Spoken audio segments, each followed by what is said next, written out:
নেপালের দূরবর্তী উঁচু পাহাড়ে প্রতি বছর মাত্র 2 সপ্তাহের জন্য একটি অত্যন্ত বিরল প্রকারের মধু সংগ্রহ করা হয়, যার মধ্যে আছে বিভ্রম সৃষ্টিকারী প্রভাব। এটি হচ্ছে মাদক মধু। এই অসাধারণ মধু, যা হিমালয়ের পৃথিবীর সবচেয়ে বড় মৌমাছির উৎপাদন করে, এতে খুব শক্তিশালী গ্রানোটক্সিন থাকে। এই বিষাক্ত পদার্থ আপনার ইন্দ্রিয়কে অকল্পনীয়ভাবে বিকৃত করতে সক্ষম, যেমন অদৃশ্য কোনো কণ্ঠস্বর শোনা বা চারপাশের পৃথিবীকে গলে যেতে দেখা। পুরো রুম মনে হয় ঘুরতেছে, মনে হচ্ছে আমি আকাশে উঠতেছি। সে মাথা থেকে পা পর্যন্ত মাতাল হয়েছিল। সে 3 দিন ধরে ঘুমিয়েছিল। বিরল পাগল মধুর চাকগুলোতে পৌঁছানোর জন্য শিকারীরা শত শত মিটারের অনিরাপদ পাহাড়ে ওঠে, শুধুমাত্র একটি দড়ির সিঁড়ির উপর নির্ভর করে। তারা একদম খালি হাত পা ব্যবহার করে, যার ফলে সহ্য করতে হয় মৌমাছির অসংখ্য বেদনাদায়ক কুইলের কামড়।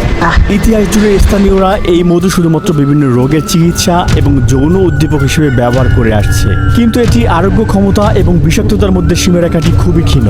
এই মাদক মধু অতিরিক্ত পরিমাণে গ্রহণ করলে হৃদয় স্পন্দন দৃঢ় হয়ে যাওয়া, পক্ষাঘাত, এমনকি প্রাণহানিও ঘটতে পারে। আমরা যে দূরবর্তী গ্রামে যাচ্ছি, সেখানে শুধুমাত্র একটি পরিবারই এই মাদক মধু শিকারের প্রথা চালিয়ে যাচ্ছে। 7500 বছরের পুরনো এই গুহা চিত্রের মতো তাদের প্রাচীন পদ্ধতিগুলো এখনো পরিবর্তন হয়নি, এবং তাদের মধু শিকারের এই উপায় আপনি অন্য কোথাও আর দেখতে পাবেন না।